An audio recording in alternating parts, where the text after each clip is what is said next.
Ladies and gentlemen, our guest today is Teresa Joyce. She is the author of a book called It's a Fine Line. She is a remarkable woman who has done radio shows and many other things to help people to overcome severe feelings of inadequacy. Please welcome Teresa Joyce. Hello, Teresa. Hello, Rebecca. It's very nice to be here with you. It's wonderful to be able to interview you again. I'm looking forward to this update. Me too. Give our audience a brief history about how you got into what you're into and why you wrote your book. Okay. I wrote my book, basically. It was a way of healing myself for the trauma and abuse I suffered as a young child, also, again, as an adult. The book was my sort of vessel to calm the waters, really. Not a very nice story, but a story that I think goes on all over the world. Sadly, as we sit here talking now, Rebecca, it's happening everywhere. Abuse has many guises. At the moment, I'm trying to sort of get my word out there to help other people, deal with their own demons so that they can sort of come to a relative place of peace. That's my ultimate passion, and I know it's one we both share. And anyway, really, I can get the word out to others. My website, my book, or even my private email address, which I'm quite happy to give to you, Rebecca, to sort of use to have and give to anyone you possibly want to. So, yeah, I'm just a person trying to make a difference in the world for people who need that help. I think that you are making a tremendous difference because so many people that are abused carry shame as if it was their fault. They actually take on the pain and the shame as if they had caused the problem, as if something was wrong with them. And overcoming that is very, very difficult. Yeah, absolutely. You do carry, that thought in the back of your head, which is sort of in your subconscious, but it's always relevant. You really do believe what happened to you was your fault.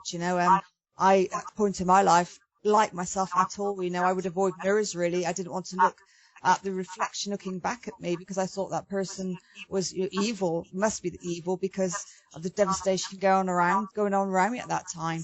It's something I've now learned to deal with, and everybody has to do that. It's because it wasn't your fault. You need to sort of take yourself back to a relative place of peace and heal the child within you because that child wasn't innocent, and the guilt is totally misplaced, and that's something we can all achieve. I'm not sort of the oracle. I've got there and done that, and so can anybody else out there listening. It's so important that people realize whenever there is abuse going on from an adult to a child, it is the adult that should be responsible for their behavior, no matter what. So how can the child be blamed? Yeah, it's a valid point, and one I've heard many times was speaking on radio shows and also in groups that I attend, voluntary to talk to people that have gone through this type of thing. Even as an adult, I guess, because my abuse came back to me as an adult, and I still felt at that time as though I was 35 years of age, but I still felt that the figure out there, which was my stepfather, was somebody I should obey, somebody who still came across to me as a parent figure.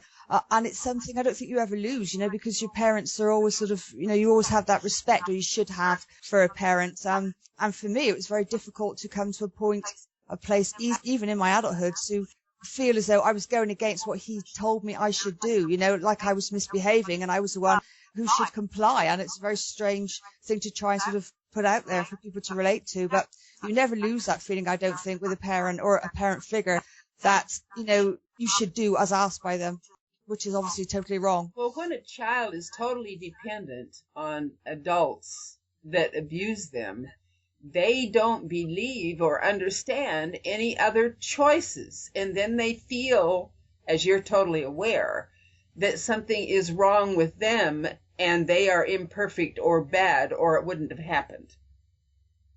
Yeah, absolutely. You do think that. My stepfather used to say to me so many times when I was growing up, and again when the abuse happened when I was in adulthood, that I was the chip off the old block, that I was just like my father. I mean, my real father died when I was 3. He was an abusive alcoholic, used to beat my mother. Money went on alcohol rather than sort of food in her stomach and things like that. And I was always told by my stepfather, I guess, just to sort of to beat me down, as it was, with a big stick, that I was just like him, and he knew exactly by saying those words how that would make me feel. I mean, I was 3 years of age when he died. The only way, to my mind, at that time when he was, relaying these things to me, was that it must be, it must be something that I was born with. It's part of my sort of, I inherited this terrible sort of gene inside me. Even though I wasn't old enough to understand what was going on, I thought it was genetical. I really thought, this was my lot in life, and he made me believe that. Well, children are little sponges. They believe what they're told by adults. Why not? They look to the adults for survival in life itself. It is a high statistic today how many children are abused. And the sad thing is they fall through the cracks in society because society doesn't have a way or a means or an understanding of how to really intervene with these families, because you don't know about it. There's so many that are enslaved mentally, emotionally, sexually in families, and nobody knows about it because the family has its kind of sanctity and privacy. And I don't think that our culture has really learned how to deal with that yet. No, it's something you want to push under the rug, isn't it, really? It shouldn't be spoken about. It's a guilty secret, and that's just how the abused child feels. And even if you do speak up, like I did, I tried to as a child, I was told that this was untrue. Why would I tell these lies? And if I couldn't behave, then I would be sent away to somewhere where I'd be made to behave. So you've got these, the sort of Damocles over your head all the time. There's nowhere to go. You're between a rock and a hard place, and it's a terrible place for a child to be. Several women have told me that when they were in their teens or younger, that they reported abuse to a teacher, and the family gathered together and accused the child of being a misbehaving child and a liar, and the social services just sent the kid home with their family. Yeah, it happens an awful lot. I mean, it's very scary, because I've heard this so many times. So what does the child learn from that? If it happens more than once, then you say nothing. You know that you're going to be the one that ends up with more pain sort of being pushed on you, and you weren't believed anyway, so it was pointless, really. And the kid just sits and suffers in silence. I mean, it's an awful place to be, and it breaks my heart when I think about it, because, as I said, it's happening as we're talking right now, and these kids need some sort of connection, and they need to find somebody who's going to take them away from that hell they're living in. We, as women, and we who have the opportunity to speak, to write, to get something out in the media, we need to start educating the public of what this is about, because women accept abuse from the hand that feeds them, and they learn to do that as children, and then they do it as adults. They think that that's the way it is. Yeah, because you grow up with that thought, I mean, my stepfather ingrained in my mind so deeply that I was the one that had caused this. I broke the family up. My family was scattered to the four winds, and I was made to feel as though that was all my doing. My work is all about sort of getting it out there to tell the kids out there. Even I know that some people come to our website that are under 18, and I've had emails from parents that have sort of been with them and said they actually attended the website with them because it was only certain things that they wanted for them to sort of understand, because I'm quite sort of graphic and out and truthful on my website, the articles I write. And I know that this is helping kids that are in care, that are sort of understanding that someone else has been there where they have been. And, that it lifts my heart every time I hear a story like that or answer an email. Children need to understand that if somebody does something cruel, evil, or wrong to them, that does not make them cruel, evil, or wrong. That is the big key, because these children receive so much abuse and nobody will listen. They start to believe they're not worth hearing. They're not worth anything. Yeah, you have no sense of self-worth. I mean, I have an article on my website. I know that you've looked, Rebecca, at some of my articles there, which it's an offshoot from my book. It's articles I've written or wrote about certain situations I found myself in. One of self-worth was a really big one for me. You don't feel as though you're worth anything. You're made to feel that way. I was made to feel invisible. That's how I felt. I always say it's likened to feeling a bit like a mushroom, sat in the dark and not being told anything. Um, um, you feel invisible. You feel as though you have no right to be there, and you try to shy away from, and you try to make yourself invisible, because any attention that you may get may be the wrong attention, and that's again something that these kids struggle with every day. Children that receive so much abuse become shy and withdrawn and very, very vulnerable, and that makes them a target for another abuser because they see that. It's recognizable. Yeah. Absolutely. I mean, if you just take this scenario of women who end up in abusive relationships, their husband's abusive or their partner, and they finally find the strength maybe to leave that relationship. But so many times you find that they go back into the same type of relationship. So it begs the question, what are we emanating? What are we giving out to attract that sort of person? I mean, I was asked once by a host, was it because I was singled out, a sibling of one of three? Was it because I was quite sort of, very shy or not very strong, somebody who could be dominated? And to be perfectly honest with you, Rebecca, it was the total opposite. I was quite a strong child, but to my stepfather, it was a case of he needs to break a will that was worth breaking. I was a challenge. I think you find that with so many people, that abuse children like this. It's a case of, they want to overpower. They want to sort of, if he had a car, it would be the fastest car. If everything that had to be the best of what he had, and breaking my spirit and making me sort of like capitulate was something that was far more rewarding for him. A lot of narcissistic people actually find a quality in someone that they admire, and then that's what they go after to destroy. They actually believe that makes them superior to destroy a quality that they admire in somebody else, but that they don't have in themselves. It's partly hate, envy, power. It's pretty sick. They may understand certain sort of scenarios or certain parts of abuse and that sort of situation, but you never really know unless you've been in that type of relationship yourself. And that's why I know I found a lot of strength from talking to people who've been in the same situation as I was, far more than maybe the psychiatrists and psychologists I've spoke to, because they know their job. They know it quite well. They've got letters behind their name, and they've read all the books. But I've always found more solace and take more strength from talking to people who've actually been in that situation, the same situation as me. Because when they say, we understand, when I say to you on my website, I understand, they do and I do, because we've both been there. And I don't think anybody does really understand until they've experienced something so close and so similar that they can really honestly relate. When you put a child into psychological and emotional bondage and abuse, and then wonder why they can't just step over a line one day and they're out of it. And it doesn't happen that way. It's one step at a time. It's like coming out like peelings of an onion. You get slightly stronger as you go. You don't just suddenly wake up one day and the world's joyous. It doesn't work that way. It's one step at a time, by the time you see a mountain in front of you, hopefully one step at a time comes a stride. By the time you get to that mountain, it's become a hill. But it's a long struggle, and it's not easy. And I say to the ladies out there, and the women I talk to, it's no point in saying to you, this is going to be an easy ride, because it won't be, but it's one that you need to take, and one that when you have taken will give you back control of your own life. Take the power back from this person who's abused you and who's sort of taken your life. That's the time when, sort of get to there and you say, yeah, this is me now. I've taken me back and I'm whole. And one step at a time is the only way you can do that, Rebecca, because as you rightly say, you can't go to bed one evening and wake up the next day and you're cured or you're healed. It doesn't work that way at all. And the scars are so deep. Sometimes people don't recuperate from them.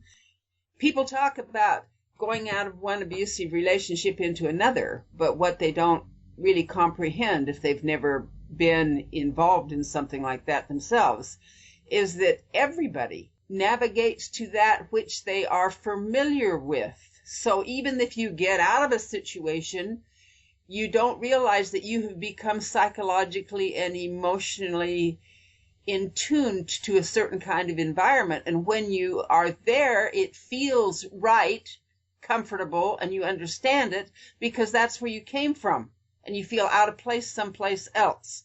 So therefore, You feel when you meet another abusive man like you know him. There's a sense of awareness that makes you feel, unfortunately, comfortable because it's the same place you came from.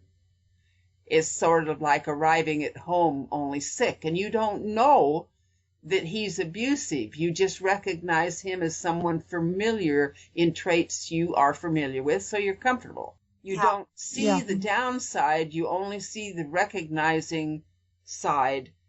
And people don't get this. If we don't change who we are on the inside till we recognize something else, a dream, a hope, an aspiration, and strive for that. So you have all this, like you said, this reaching back psychologically and emotionally to get involved again in a relationship that's really painful. I always like to say, the abuse was part of your life, and it's maybe been part of my life, so nearly all of my life. But when you heal, when you go to that place of peace, which we all can, you will still grieve for what you're leaving behind, because like it or not, that has become part of us. It's ingrained in our upbringing, our life. It's been there.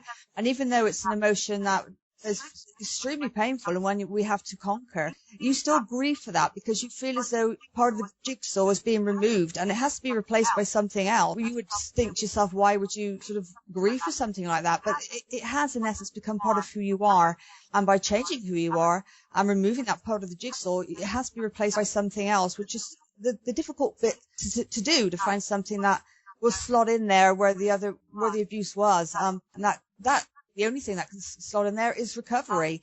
But you will grieve for it because it's part of you, and anything that you change about yourself has a direct effect on you always. That is very, very true. And you put that so well.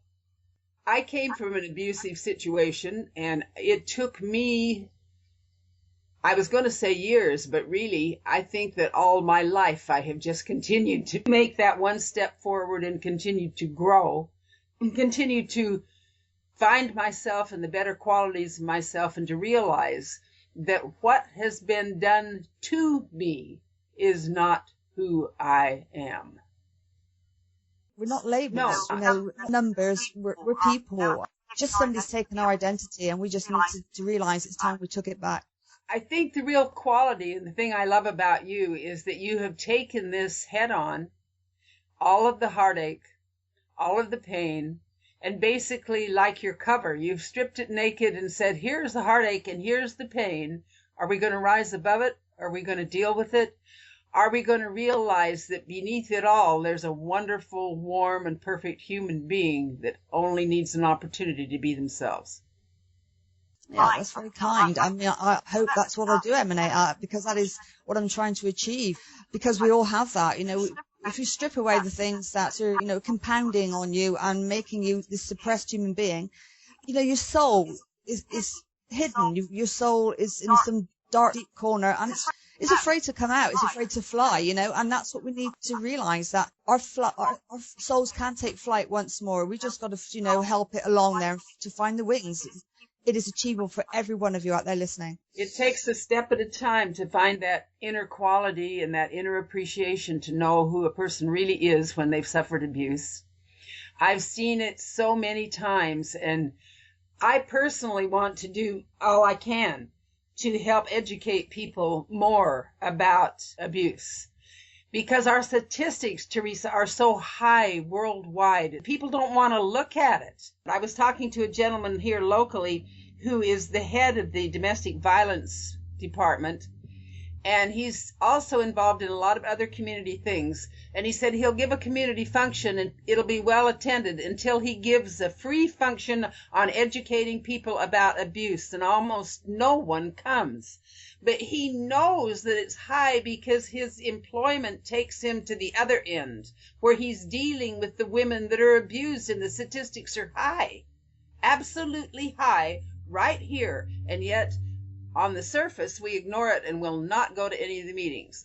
And I understand why. No woman in abuse is willing to go to a meeting and let people know that it's a problem. But how do we educate them? That's why I love to interview people like you.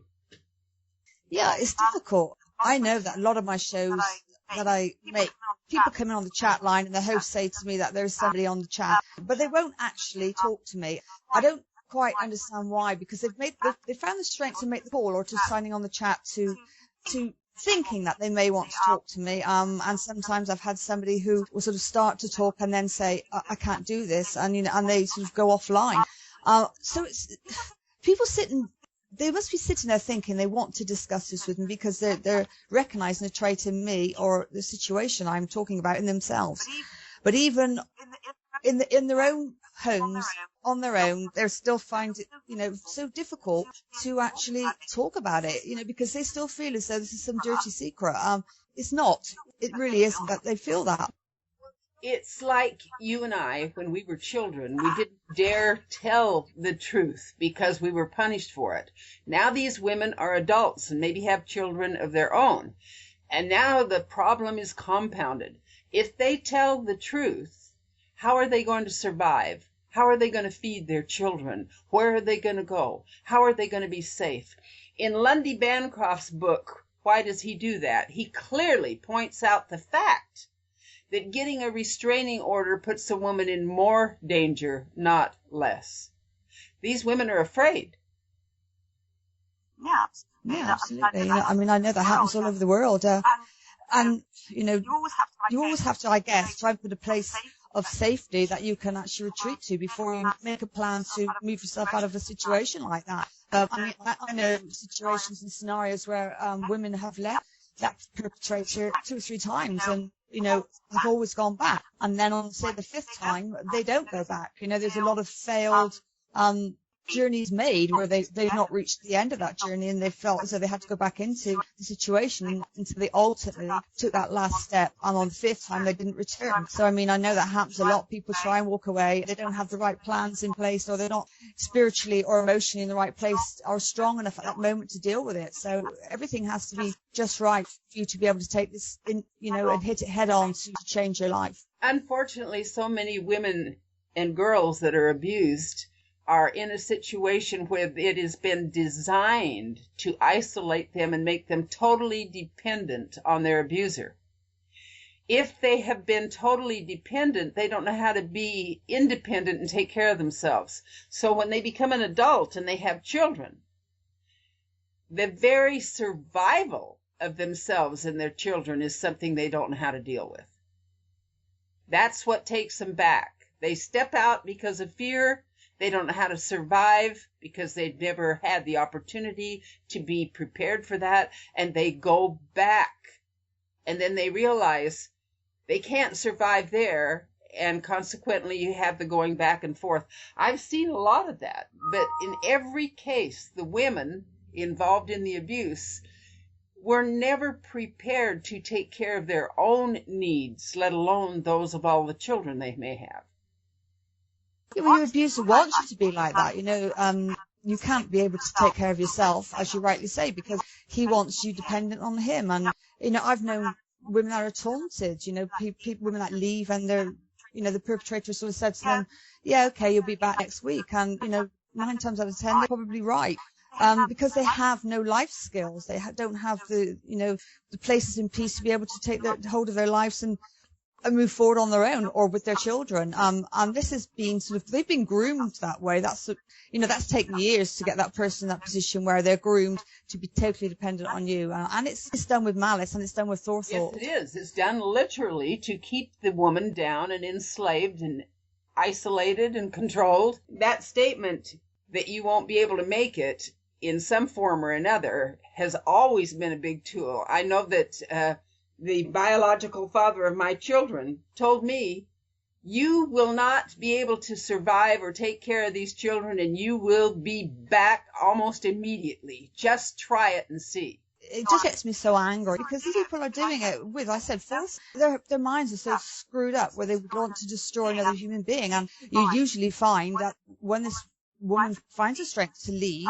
there'll be somebody else that he will take in and he will groom and he'll, and the situation will just keep repeating itself. I often think, where's my stepfather now? Who is he, destroying at this moment in time as I'm sitting talking to you? I don't know, but I know he's the type of guy who could change because it wasn't in him. And it really sort of saddens me that I know there must be somebody out there going through the same sort of situation as I went through. Well, I'm really proud of what you've accomplished. And I look back at my life, and I had 6 children, 9 pregnancies, 6 living births. I did leave, and I did not look back. I had to look at my children and say, do I want them born into this slavery? Is that what I want for my children? I figured if I didn't get out, I would die, and it would be worse for them. The motivation was very high. I think that most people that really get out have to hit that despair where they've kind of hit bottom before they start bouncing back up, because they know it isn't going to work. You've hit this brick wall that you're going to continue to go down, or you're going to start going back up. Yeah, absolutely. I mean, for me, when I hit rock bottom, there was nowhere else to go. Up was the only place, but I mean, that didn't come without me trying to take my own life at one point, which again, I always say wasn't the right thing to do. But sometimes you say you don't have a choice. We all have a choice. It's just whether we're able to make it, or we have the strengths or the tools within us to actually make the right one for us, because we've been used to this person making those decisions. The decisions have never been ours. But ultimately, when you hit the bottom, there's 2 ways to go. One, I would say, I don't advocate, and, it was the wrong thing for me. The other choice you have is to stand up and say, okay, this is it. I can't go any further down. I'm going to go up. And sadly, sometimes it takes, you can't maybe see, you think to yourself, well, 4 or 5 steps before I arrived at this point, why couldn't I stop then? Why did I allow myself to go deeper and deeper until I hit the bottom? And the sad thing is, I think that we have to. I think that's because otherwise we make excuses for, or we feel we can control, or it will get better. We need to get to a point or a pinnacle where we know this is it. We need to do something about our lives. And sadly, we have to get to the bottom to, as you say, to go up again. I think it isn't what happens to us that makes or breaks us. I think it's the decisions we make, because people like you and I, and many more, can come very close to death and turn it around, and some come very close to death and say, okay, this is it, I'm going to accept death. For me, my challenge was strengthened by the fact that I had all those little children. And I honestly look back at it, and I wonder if I would have been as strong for myself as I was for them. I could not let it happen to them. That's what really brought me up. Yeah, I mean, absolutely. You hear this all the time, don't you? I mean, I've written an article on my site called Abuse That Abuse. I mean, I know people go on to my website and read my articles, and these people then email me, and they are actually abusers. I mean, I wrote a piece for them, particularly on my website, to sort of say, hopefully, by the fact or the real reason that they're there, they've taken the decision to stop creating this devastation to whoever's been thrown on. Otherwise, why are they there? I would not like to think they're there to gloat. I would like to think that they're there to, can't stand up and say it outwardly, but maybe they found something in themselves where they want to change their behavior. And I guess I want to think it as that way around. Because abusers that abuse don't always continue to abuse. You hear this all the time. You hear people say, I was abused as a child. It's not an out. It's not a reason. There are people who are abused as I was that don't go on to abuse. So, the harder choice, which is the harder choice, to learn to live or to learn to realize that, you need to take back your life. I don't know, Rebecca. Neither is going to be easy, but it's one we will all get to before we get to that point where we have to make a change. I agree with you 100% when they stand up and they say, well, children that were abused grow up to abuse. No, some do, some don't. It's a choice. We choose how we're going to react to the problem, wittingly or unwittingly. And more people, I believe, choose not to abuse because they know how it feels. You and I are doing something just the opposite, and we're not alone. No, absolutely. There's a lot of people out there, that are giving themselves, absolutely to those that need help. I never understand why somebody would say if I'm abused, that's why I abuse, because, to me, it was inherently that just imposed pain, and I would think, why would I want to, inflict that on another human being I'm supposed to love? And I don't understand their reasoning. And I don't know if we ever will, but is it in the makeup of the person? Are you too weak to actually say to yourself, no, this is wrong. I couldn't do this to another person. I know how it felt to me. Or do you capitulate and say, and find a reason to abuse those that you say you love? It's a can of worms to me, Rebecca, and I don't understand their reasoning when they get to that point where, yes, I was abused, so I abuse. I'll never understand that thought, but I know it's out there. I think that comes from the concept of a child growing up in an extremely controlling situation by a controlling abuser. And the child starts to imagine, because they're actually told, it's control or be controlled. Which will you be? Back to controlling and being controlled. Many children in an abusive situation, like where I grew up, I could see, especially the boys, realizing or believing that if they didn't take control and be abusive, that they were going to be abused. In other words, they thought those were the only two choices. So they became abusive because they were afraid that if they weren't the biggest and the meanest, somebody was going to do it to them. Mm-hmm. And they know nothing about self-control. So they spend their whole life trying to protect their alleged power until somebody bigger than them takes it away. This is a lot of causes of war and many other things that go on in humanity that are quite insane. We are not taught self-control. We're either taught control or obedience. It isn't even part of our schooling until recently. We're very ignorant and uninvolved in many ways.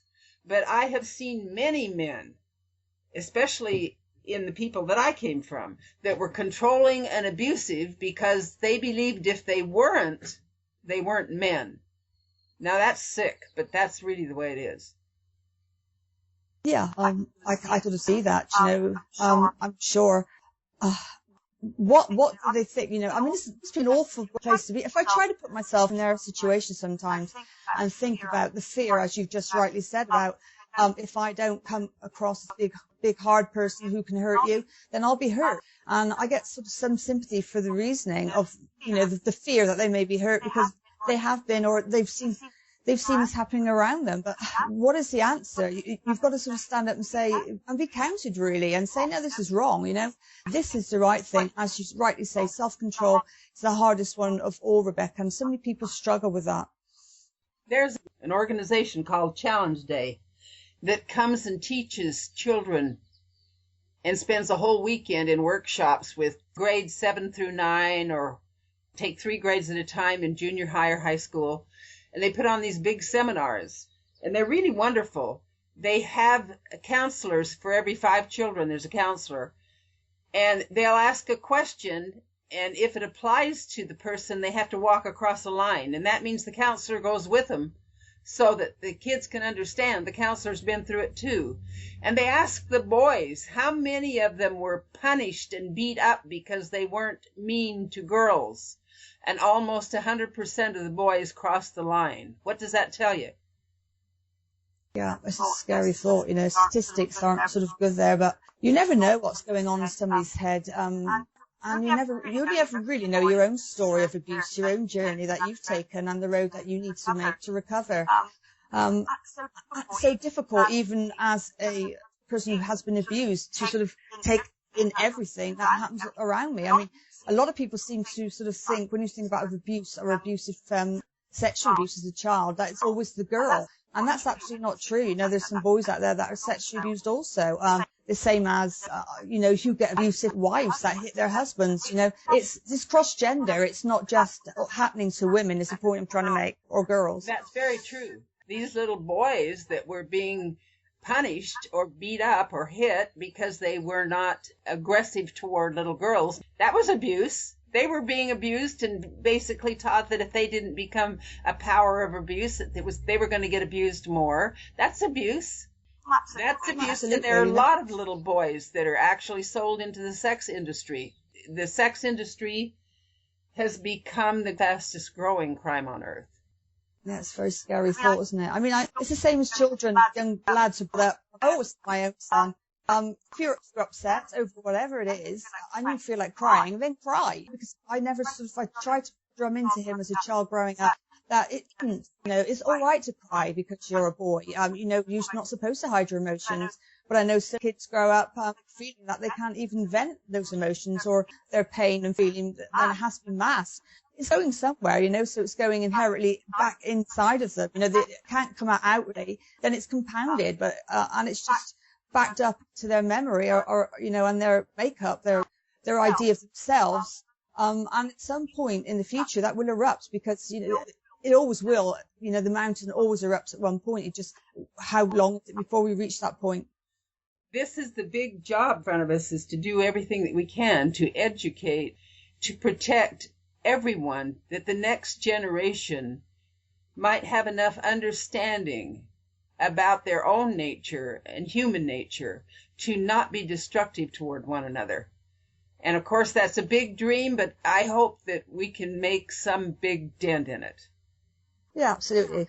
Keep plugging away, and there are other people as well as yourself and I that are out there doing that. And you're always going to have more power, more of an impact if there's a lot of you. And I know as I carry on daily and do my radio shows and talk to people, other people have come on board that are now making a difference in their little community. So we need to concentrate on sort of spreading out this mass of self-healing. And the more of us that arrive and stand up and say, okay, this is how I was, this is what happened to me. I'm sort of sitting here talking about it. I've survived this. You can do so also. And the more of us that stand up and say that, then others will find the strength to reach out their own hand and to sort of say, okay, you need to take me towards a place that you're now in, because that is always achievable. You really must know that, anyone out there listening, it is achievable. You just need to believe in yourself and to believe and reach out for those that can help, because they've been there and can help with your pain, explain your pain. This is what I try to do with my website, explain situations and, specific situations, like self-worth, and losing the one you love, because I lost the person I loved because I hadn't dealt with my abuse, and it was still within our relationship, and sadly for me, I lost that relationship because I hadn't dealt with it. But I tried to put articles on there to forewarn people so that they can sort of realize that they may be able to see that trend happening slightly or beginning to happen in their own lives, and hopefully we can stop it before they get to that point where they lose also. If we don't take care of our pain, it does bubble up and come over the top someplace. It comes out in illness, it comes out in depression, it comes out in fear, lack of self-confidence, lack of accomplishment.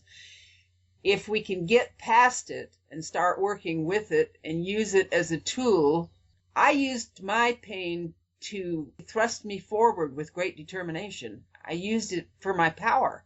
I let the anger and the fear cause passion for my direction. Rather than to destroy or deny our emotions, if we can turn them around and use them to the best advantage that we can, that it turns into something positive. I truly admire what you have done in the decisions that you have made. I think you're a tremendously, enormously great example. That's very kind of Rebecca. I know you are also. Is there any particular message that is your favorite message you'd like to leave with our listening audience? I always do the same one. Maybe it's in the danger of repeating myself here. It's all about forgive me, Rebecca. Forgive for yourself. Forgive that child that little girl who was hurting. She needs to stop hurting. Forgive her for the misplaced guilt you feel.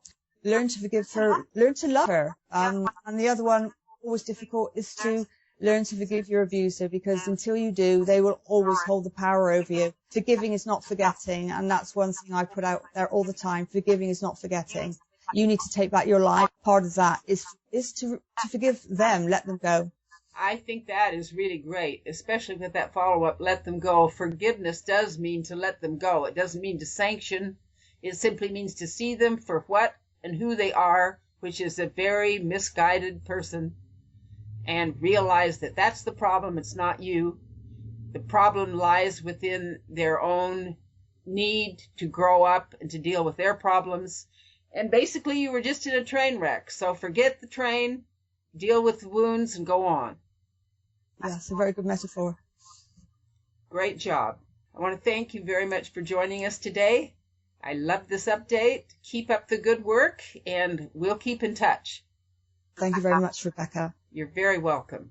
So until next time, ladies and gentlemen, Teresa Joyce, author of It's a Fine Line. She's a great woman doing a great job for a great number of people. Thank you again, Teresa. Thank you, Rebecca. Okay. Bye-bye.